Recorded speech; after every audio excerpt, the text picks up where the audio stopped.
Welcome to the Miracles Happen Fertility Podcast, where it's all about using the power of your mind to create hope, health, and miracles on your fertility journey. And now your host, a dash of science and a heap of spirit, Dr. Maria Rothenberger. Hey, welcome to the Miracles Happen Fertility Podcast. This is Maria Rothenberger, your host for the podcast. Welcome to episode 117, where we are going to be talking about the Chakra System. Woo-hoo. I can't wait. I've been wanting to do, this has been on my podcast list for at least a year. I've been wanting to do a whole series on the Chakra System. If you are not familiar at all with chakras and you're like, a shock, what? This is a great podcast episode for you. Also, if you are very aware of what the chakra system is, this could be useful information for you too. And if you have more information to add, I am always open to hearing what others have to say about my podcast information. So shoot me an email, info@drmariarothenberger.com. Before we get into that though, of course, I have some announcements. I have been talking about these announcements for a while, so just reiterating for you, if this is your first time listening to this podcast, welcome to you. And I like to talk first about some happenings, some goings on at the Miracles Happen Fertility Center, and then we will get into the content. So first, talking about the Miracles Happen membership. It is so much fun to connect with people on a more one-on-one basis in the membership program. Right now, I had just launched it, so it's you are very likely to get a lot of one-on-one attention if you're a member there. You are welcome to send me messages through the membership program, and they take priority over emails. So just a heads up. That is through Patreon. If you haven't heard of Patreon, it is a beautiful, dynamic website where you can support artists, podcasters, musicians, whomever, who have a membership program. And basically, you get extra stuff over and above what is for the general public. So for a small monthly contribution, you get a bunch of extra stuff depending on the person you are supporting. So for me, I have early podcast episode releases. I have monthly Oracle readings. I have, oh my God, what else do I have? Monthly skills training, because I'm a mental health therapist as well. So I'll give you mental health skills, things for handling anxiety and depression and things like that.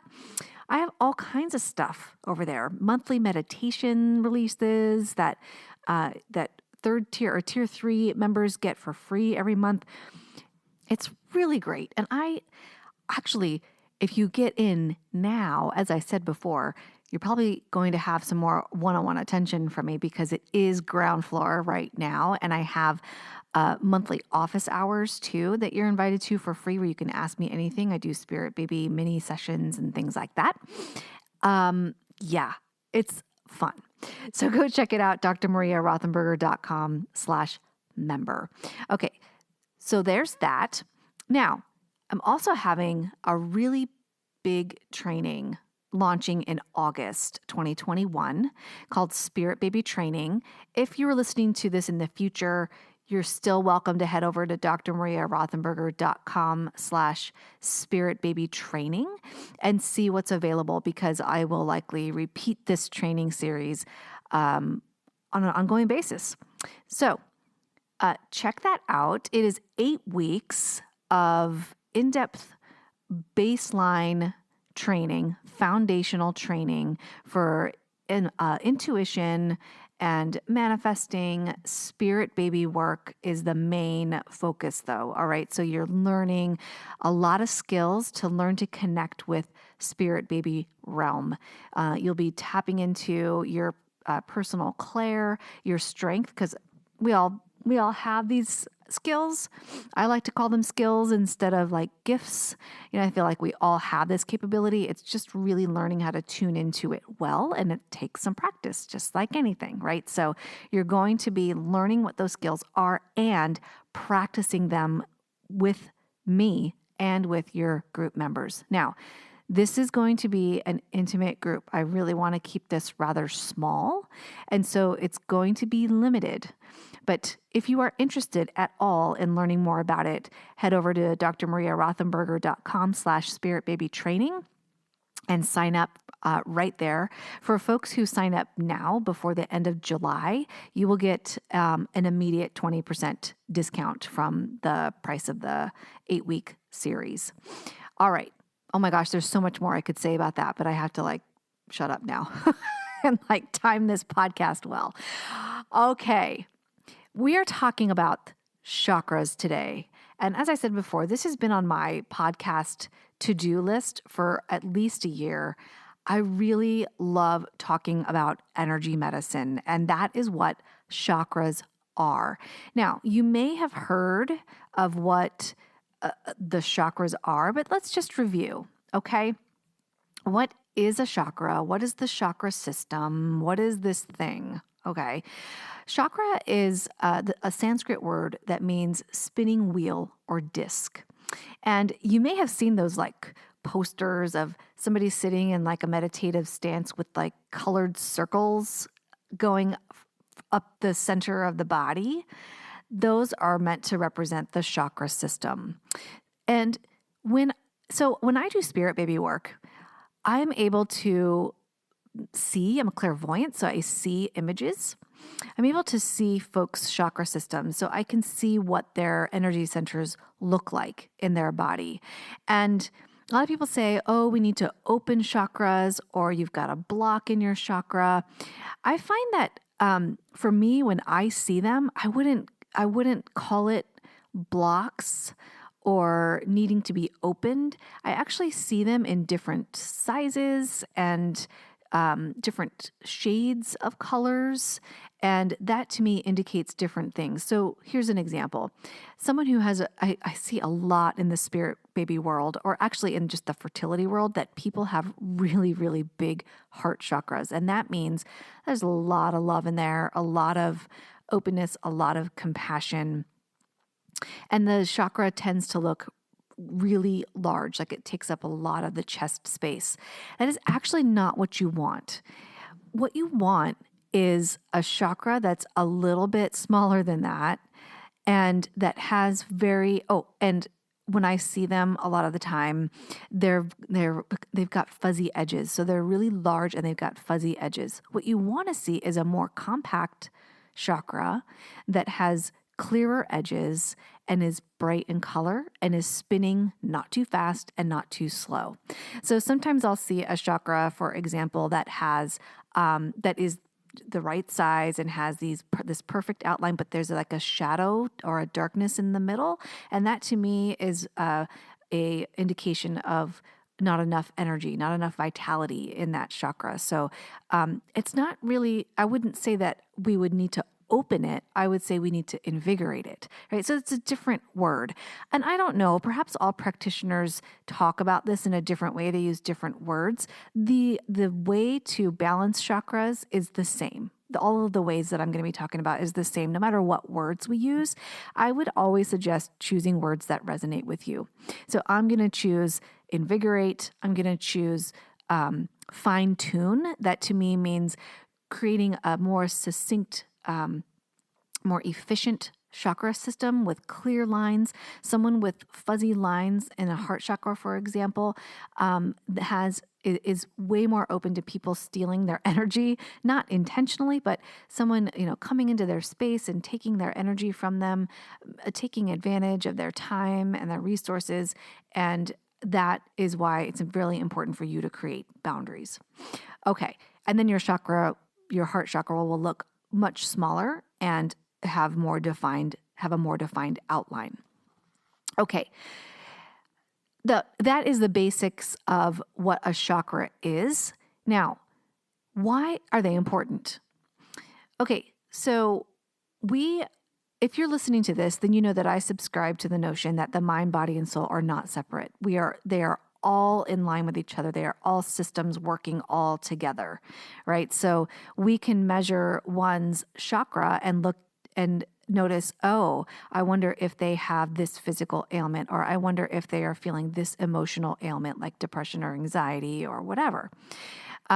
They're all maps to each other. So we can even say, oh, this person is expressing symptoms of depression. I wonder what their chakra system looks like. It may look like this. So it's a beautiful way to be able to home in on issues that are happening for that person psychologically, emotionally, energetically. And I interchange energy and spiritual all the time. So psychologically, emotionally, spiritually, or energetically, again, whatever words resonate with you. That is why the chakra system is important. And we are going to be talking about 7 chakras, but there are folks out there who talk about the existence of many more chakras. And I am not privy enough to them to talk about them in this series, but I will be one day because I am researching it. I think it's completely fascinating stuff. So the chakra system, again, is another, just like a roadmap to how a person is, what their spiritual state is, what their energetic state is. Now, I find that it's far easier for me to tap into one's chakra system because someone could be functioning just fine and not be expressing any kind of emotional or physical symptoms. But when you look at their chakra system, you see that something's brewing. You can see, oh, there's something happening here. So let's offer a preemptive strike here. Let's be proactive and begin to balance out or invigorate or slow down, perhaps create a sense of stillness in this chakra in order to prevent a psychological, emotional, or physical issue. I find it to be absolutely accurate and fascinating. I think it's so great. So that is why the chakra system is important. Now, how do you measure the chakra system? Well, as I said, I can see one's energy system. I can tune into one's energy body and take a look and see. And I'm able to visualize the different energy centers in the body and sometimes even physical manifestations of what I'm seeing energetically. Now, as I've said before, that is a skill. It's not necessarily a, quote, gift. I do think that it is a gift for all of us, though. All humans have this ability. The difference might be for you, and you'll find this if you are one who chooses to be a part of the Spirit Baby Foundations training, you'll see that you have your own strength in terms of what skill you use. So I'm clairvoyant, so I see things. Some people are clairaudient, they hear things. Some people are clairsentient, so they physically feel things in their skin or on their body, or on their skin somehow, and so on. So you'll find that you have one that is more strong than the others. Claircognizance, that's just a clear knowing, and you'll be able to tap into your chakra system using that skill, and others too. But you'll be able to tune in like right away to the one that is the strength for you. There are, however, ways that you can be skills that you can use to be able to tap into that clair, right? So, or if you know me, this is the first time listening to my podcast, you will soon learn that I am a massive meditation fan. I think it is the start of everything. I think it's the start of physical wellness, psychological and emotional wellness, and spiritual wellness. I think it is the baseline for all of that. And I think that you need to start right now. Even if you're like, I can't fucking meditate. My brain goes everywhere. Yes, you can. I just talked to a prospective coaching client who was like, yeah, I don't really, now meditation's not for me. And I'm like, okay, meditation, you might consider sitting in a corner somewhere, cross-legged, hands in a mudra, chanting Om, right? Meditation does not need to be that. It can be playing with your dog. As long as you are present. I talk about mindfulness specifically. Okay, so that was a tangent. And I do that sometimes too. Okay, you can use meditation to begin to tap into your personal clair and your chakra system. There are meditations specifically for the chakra system. There's actually one that I send out often to folks by Deepak Chopra. You can find it on YouTube. And he takes you through all 7 chakras and helps you balance them through sound and chanting, which we are also going to be talking about. So meditation, visualization, that's another way that that is a clairvoyant skill. But when you begin to even pretend that you can see your chakra system, what you're going to do, in fact, in that meditation series with Deepak Chopra, he asks you to visualize the color red. I don't remember if he asks you to visualize like the spinning wheel, but you can do that. You want it to be like, I'd say grapefruit size and maybe a little bit smaller, between an orange and a grapefruit. And you want it to have very clear outlines, and you want it to be spinning, but not too fast, not like harried, oh my God, I have to get this thing done, and not like, who am I thinking of? It's a Winnie the Pooh character, Eeyore. No, everything always happens to me. Very slow, very depressed, right? You want it to be a beautiful spin, lots of energy, but not too much energy and not too little. And you will be able to visualize a particular color.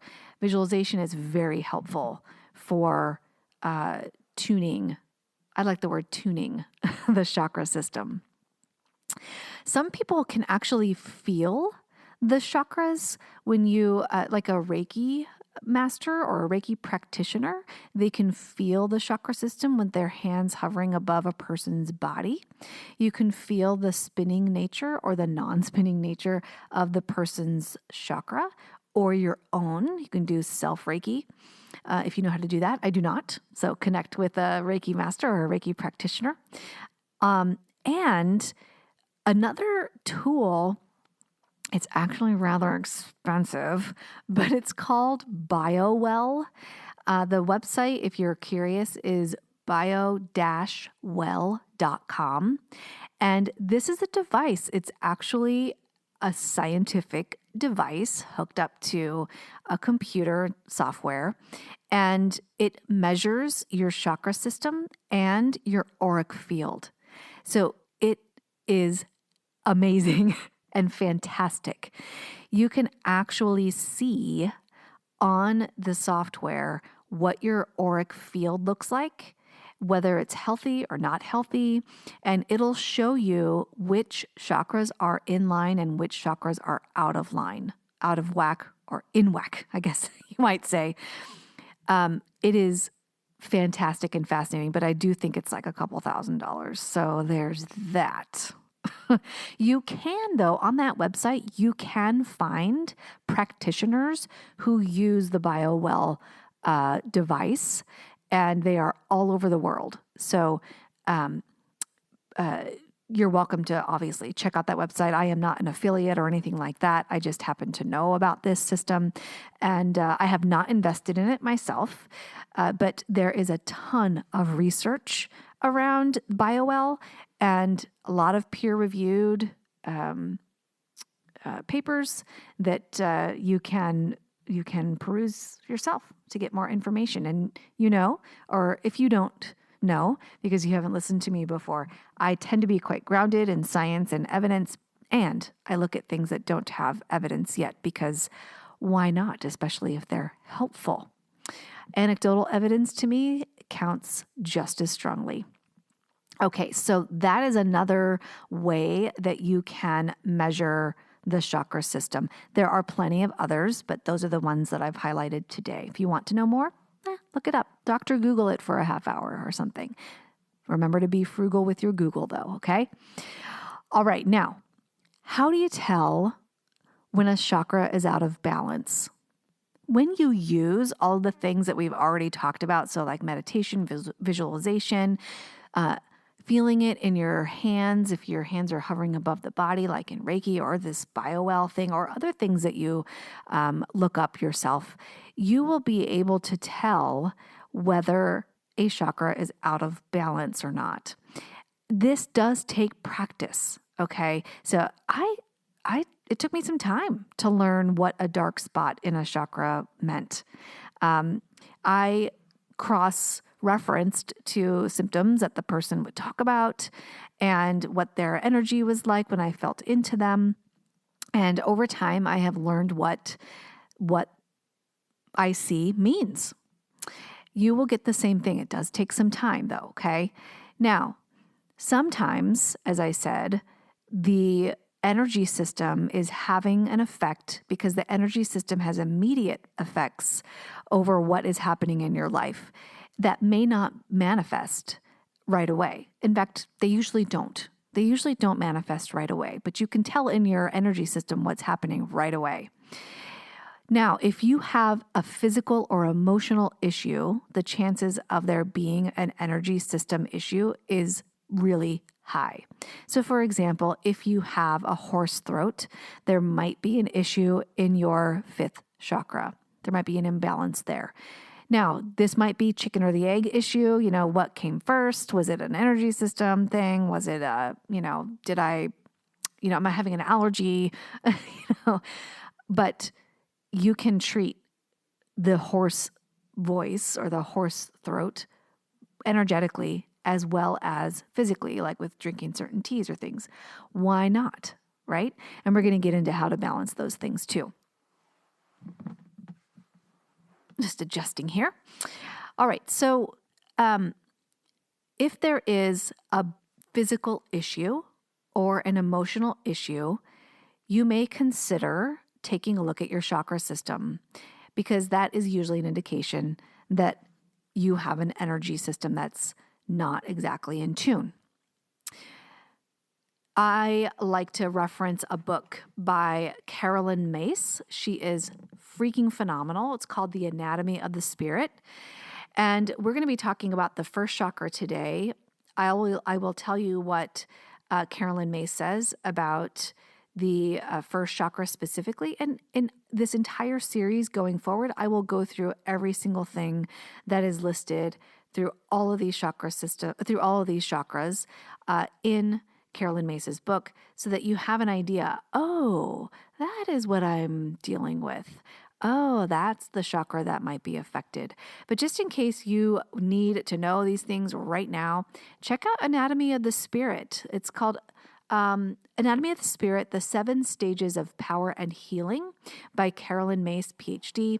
You can find it anywhere books are sold. I highly recommend it. I often refer to it when I talk to clients too. It's a great book. You can also check out the Chakra Center. I think it's thechakracenter.com. Let me just be sure of that. Oh, chopra.com. And you can look up things there about the chakra system as well. So we're going to be going into how to balance the chakra system as well. And the very, very, very first thing that you need to do in order to balance your chakra system is to have awareness of it, right? You cannot create any change without first being aware of it. So practice your awareness, practice tuning in with your meditation or visualization or your Reiki or whatever it is that you choose to use to tune in to your chakra system to begin to be aware. Then what can you use? Holy cow. There are so many tools that you can use to tune up your chakra system. Again, Reiki is one, an energy healer through Reiki. That is definitely one that you can use. Meditation, again, chanting, yoga, crystals, sound healing, anything that moves your spirit helps create chakra change. Okay. I even wrote down in my notes here, it could be a good cry, because sometimes you'll feel quite sluggish and blocked in a certain area of your body, and just crying releases whatever is stuck in there and creates a spinning chakra again. It is amazing what you can do. All right, let's get specifically into the first chakra, okay? The first chakra is located at the base of the spine, and the name for it is Muladhara. And what Muladhara means, it's broken down. This is a Sanskrit word again. All the chakras are based on Sanskrit words. Mula means root, and Adhara means support or base. So it's located at the very base of the spine, and it governs different parts of your anatomy. So it governs the legs, the bones, the feet, the rectum, and the immune system. Oh, and body support, like, well, your bones. Your bones support your body, right? Again, it's located at the base of the spine. There is one thing that I need to say about this. So there are some folks who say each chakra is tuned into one area of the body and it governs only that area. It's a little bit misleading because all the energy centers are all interconnected. Okay, so here's an example. I'll often see a chakra system where someone's dealing, especially in the fertility world, someone's dealing with a fifth chakra imbalance and a second chakra imbalance. And I'm going to, in the future, in this series, I'm going to go over what that means. But for now, they coincide. They relate to each other. You know, someone could be having an issue with self-expression that's manifest in both a second chakra and a fifth chakra. And so it's a little bit difficult to say, oh, this chakra only governs this part. They're all interconnected, but we can say roughly. Okay, so what I'm talking about right now is roughly what these energy centers govern. Okay, but you can still have an imbalance somewhere else and it still affects that particular chakra. So just a heads up on that. All right, so this is what Carolyn May says about the mental and emotional things that are tied to the first chakra: physical, family, and group safety and security, the ability to provide for life's necessities, which is also safety and security, the ability to stand up for oneself, feeling at home, and social and familial law and order. Now, if you think about all of those things, they all relate to safety and security, right? So when I talk about the first chakra, I'm always talking about safety and security. When we are dealing with fertility issues, our safety and security is completely thrown off balance, isn't it? I mean, finances, social relationships, feeling a part of a group. You see all your friends conceiving and carrying on with their lives, and now you have nothing in common anymore. Now you don't feel a sense of security in that group. Family members asking you when you're having a baby, come on, isn't it time? You've been married for blah, blah, blah, blah, blah. It feels insecure and unsafe to be with them now. It completely throws our first chakra out of whack, right? I'm sure there are many other ways that you can think of where you feel unsafe while on the family building journey. Okay, the first chakra, according to Carolyn Mace, is tied to particular physical dysfunctions. So if these things are happening for you, these are just examples of a first chakra imbalance. Chronic lower back pain, sciatica, varicose veins, rectal tumors or cancer, depression, and immune-related disorders. Okay, again, just a sampling. So if you are having any of those things, likely that you're having a first chakra issue. And you may consider, so when we treat these struggles, I like to, again, talk about these things as not separate from one another. So that doesn't mean that you're only going to focus on the energetic healing aspects, or just the mental and emotional aspects, or just the physical aspects. All of these things are all related to one another. Now, if you, for example, have sciatica and you go to a practitioner, a physician to get that treated, it will have an impact on your emotional energy and your energy body, your chakra system. But imagine if you were to tackle all of them. I don't love the word tackle. The word tackle, fight, warrior, that all is like meh to me. But what if you were to address all of them all together at the same time? So you go to your physician for maybe if you're open to like pain meds or something, or you go to a chiropractor to talk about sciatica. And then you go to your mental health therapist to talk about the emotional issues tied to that, like feelings of not feeling safe. And you also practice some self-Reiki, or you practice some work with meditation, especially with crystals. We're going to be talking about that. And all of those things working together, if they feel right to you, if it doesn't feel like too much, if they feel right to you, all of those things can help resolve the issues much more quick and much more efficiently than perhaps one of those things alone. Okay, we're going to continue talking about the first chakra and all the ins and outs of the first chakra right on the other side of this quick break. This episode is sponsored by Spirit Feather Shop on Etsy.com. The owner says, "I'm Jennifer, and for as long as I can remember, I've been making jewelry. I created Spirit Feather because I was looking for personal healing for myself through crystals and wanted to offer that to others. My designs are based in metaphysical healing and come from my spiritual journey. I am Leo Sun, Cancer Moon, and Taurus Rising.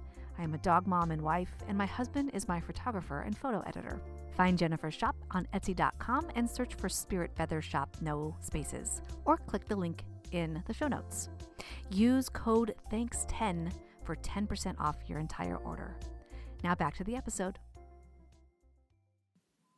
By the way, I totally snagged Jennifer's Taurus set bracelet. It's gorgeous.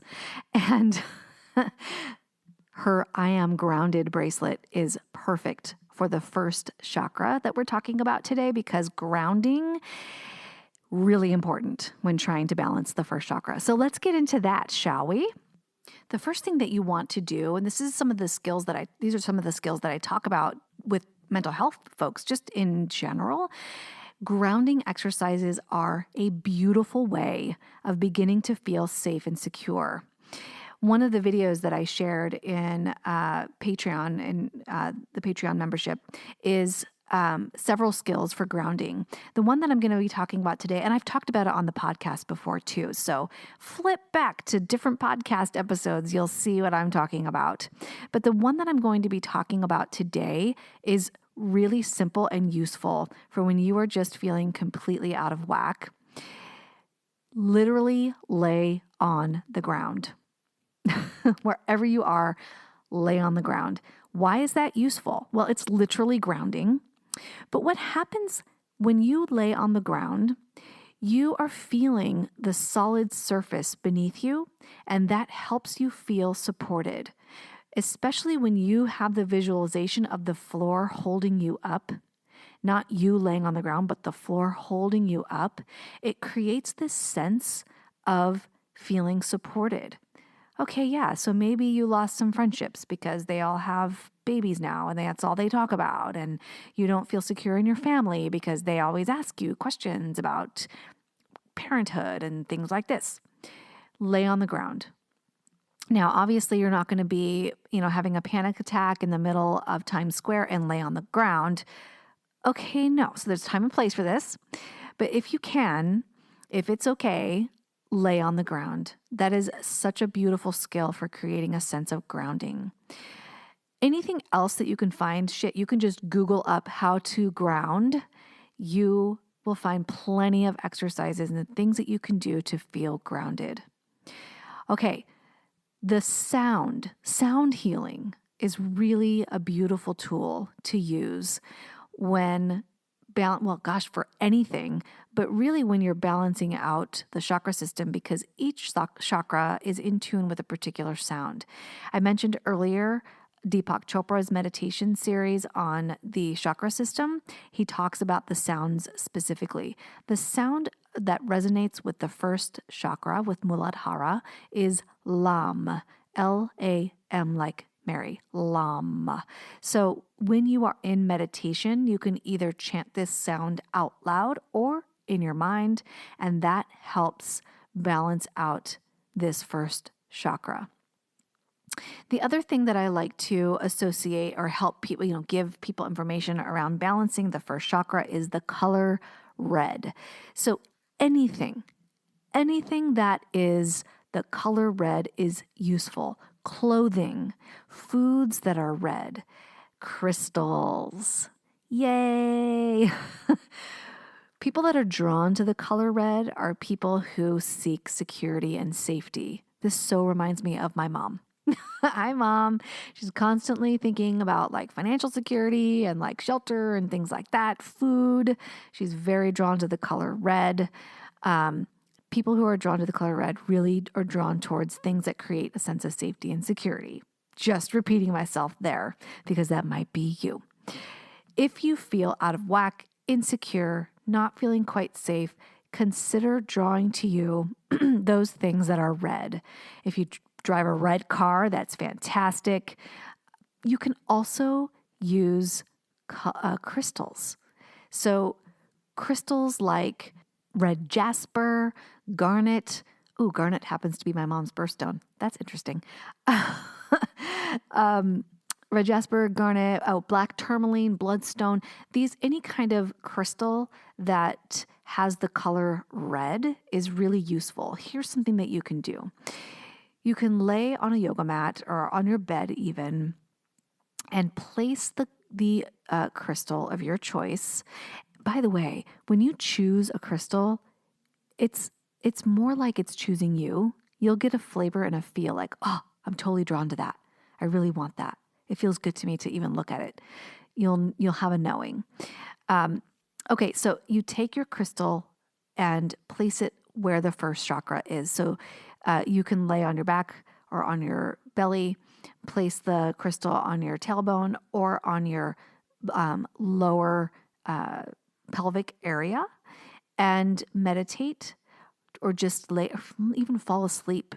The crystal is still working. The energy of the crystal, by the way, listen to episode 116, all about crystals and why they're useful for energetic purposes. When you put that crystal on the root chakra, the energy properties of that crystal will begin to sync with the chakra and vice versa. Chakra system syncs with the crystal. I suggest doing that for 20, 30 minutes maybe. Listen to an audiobook, do some meditation, fall asleep. It doesn't matter. That crystal is working, and that will help create a sense of balance in that first chakra. Yoga is quite helpful. Yoga is helpful for all kinds of things, but certainly for creating balance in the chakra system. I am not a yoga practitioner, so I do suggest talking to one. If you are a yogi, talk to your instructor, or if you are an instructor, you already know, but talk to somebody who knows about different poses and things that you can do to balance that first chakra. I'm looking at Chopra.com. I can tell you what they say the different asanas are that you can use to balance that first chakra. Forgive me because I don't know how to pronounce all these, but I will say Svadhisthana, Manipura, Anahata, Vishuddha, Ajna, and Sahaswara. Those are all poses that you can look up. Those are listed on Chopra.com. And you can certainly just talk to your favorite yoga instructor, or if you are one, listen to yourself, listen to your own internal guidance system on which poses to do. That being said, you can also research plenty of things to do to balance that root chakra. Go for it. See what resonates with you. It must resonate with you. Always your choice. You have an internal, beautiful guidance system. Use it and use it well. Okay. I hope that this podcast episode has been useful for you in identifying any kind of imbalance that you might have in your first chakra. Go to it. Get to balancing. And I will see you on the other side of that balancing. Until then, may you be completely in tune with your chakra system. May you experience peace, joy, vitality, and energy in your first chakra. And until next time, be well.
You are absolutely allowed to pivot. You are allowed to change your mind. Now, does it suck? Friggin' A. It totally sucks. It totally sucks to look at all of that time, all the heartache, all the money, all the potentials for divorce in my particular case, all of the relationships hurt, the friendships lost, all of the physical pain. It was awful. It does suck. It does. Is that foolish, though? Is it foolish to go confidently into something that you wish for your life? Never. It's never foolish. You are living from a place with information that you have right now, and you are always allowed to change your mind. Always. You have total permission to change your mind. I don't care if you've paid for an IVF treatment and you go in for retrieval and you're like, you know what? Nope, not feeling right. You are allowed to pivot. You are allowed to say, I changed my mind, man. It's not feeling right for me. I don't like this. We need to process a refund here. Completely okay. Will you feel like a fool? Only if you look at what other people might say, what other people might think. When you are confident about your own decisions, when you are confident about your own choices and in your own internal guidance system, you are able to look at those other people like it's completely okay that you have an opinion. Bless you for your opinions. Bless you. And it is completely okay that you think what you think, because what you think is none of my business. What I think about me is my business. So it's a myth, because you will have this internal process knowing that that is the right decision for you. Okay, last myth. If we remain child-free, we'll be sorry later. Now, this is very similar to some of the other myths that we talked about. Completely not true in the sense that making a choice to end treatments or whatever will always lead to being sorry. No matter what, when you are in this beautiful earth life, there are decisions to be made. In the quantum physics realm, there are infinite possibilities for how this life can go. And you choose one from infinite possibilities. Are you ever sorry that you chose something? Friggin' A, yes you are. You know you are. This is not just a fertility thing. On the flip side, you could choose a different path to parenthood, end up with a child on the other end, and then have some regret. You just don't know. So that's a myth in the sense that it's very predictive, and you don't know the future. You don't. You are making a choice from how your life is right this moment, and you cannot confidently say you'll be sorry later. You might be completely joyful and content and so happy and grateful that you don't have kids. You don't know. You don't know. Again, will there be moments that you're like, oh, I wish we would have, done something different? Yeah, there might be. And you'll be able to move on because you will have created a foundation of a life worth living.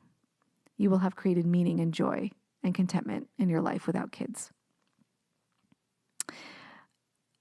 I like what Resolve says here. I'll read what they say. Of course, there will be days when you wonder if you would have been happier if you'd made another choice. Everyone wonders. Remember that infertile couples who adopt or choose donor insemination, etc., will also wonder. The fact that whatever you choose was your second choice after you didn't get pregnant adds poignancy to the question. Yeah, and they say second choice. I counted how many choices it was for us, right? It's a lot.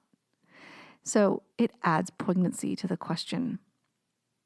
There's a meaning and a depth to it that other people don't have because they just take that for granted. They get pregnant with ease. They have healthy pregnancies. They give birth. They have another pregnancy. They give birth. They take that for granted. There is no poignancy there. But we have that. Will you be sorry later? Maybe in moments, not ultimately, especially if you start now creating joy and meaning in your life. Okay, I hope that helps you move toward acceptance of the possibility of a life without kids. As always, I am here for your questions. I actually wanted to say this too, as I adjust my body again. I accept emails still. I am getting a lot of emails. And so it takes me a while to get back to you. If it does, it might be a week or two. Do not despair. I will likely get to you. If you have extensive questions, I'll probably offer a different venue. But if you have a very quick question, I'm happy to answer your questions. I cannot answer individual treatment questions and things like this because I don't have a lot of time. But you are welcome to give it a shot, and I will point you in the right direction. Okay. As always, wishing you joy, contentment, happiness right now, even alongside the shitty moments, even alongside the crying spells, even alongside the anxiety. Two things can exist at the same time, two seemingly opposing things. They can exist at the same time. Start right now, creating meaning in your life. You'll see, if you follow me on Instagram or Facebook, you'll see I have posts up there around creating meaning outside of kids too. I just took photos of my new plants that popped up, my tomatoes and things like that. Spinach. Oh my gosh, I have a ton of spinach. Yum. And some beans. I started there. Really, it felt quite maternal to me and nurturing to me. I started there. It doesn't matter where you start. Just start creating meaning in your life right now if you don't have kids. And if you do have kids, create meaning outside of parenthood. Please, you won't be sorry. It's a life well lived. It's quite balanced. Thinking of you as always, and I will see you next week. Until then, Be well.